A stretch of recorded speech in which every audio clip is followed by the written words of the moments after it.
কষ্ট করলো। সন্তান যখন প্রথম 3 মাস মায়ের গর্ভের ভিতর আসলো, প্রথমে তো মায়ে কষ্ট করে, তারপরে যে প্রধান কষ্ট করে সেটা হইল খাবারের কষ্ট।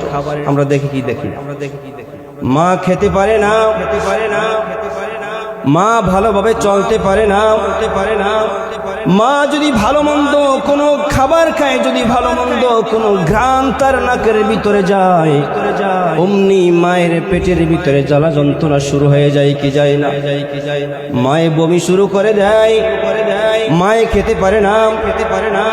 দ্বিতীয় 3 মাস যখন মায়ের গর্ভের ভিতরে যখন আমরা থাকলাম, দ্বিতীয় 3 মাস পরে মা ঠিকভাবে চলাফেরা করতে পারে না, উপর থেকে নিচে নামতে পারে না, নিচ থেকে ভালোভাবে উপরে উঠতে পারে না, মা ভালো করে খেতে পারে না, মা চলতে পারে না, মা ফেলতে পারে না, মা ঠিকভাবে শুইতেও পারে না।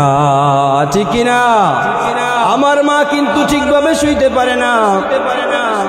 মা এত কষ্ট করেন।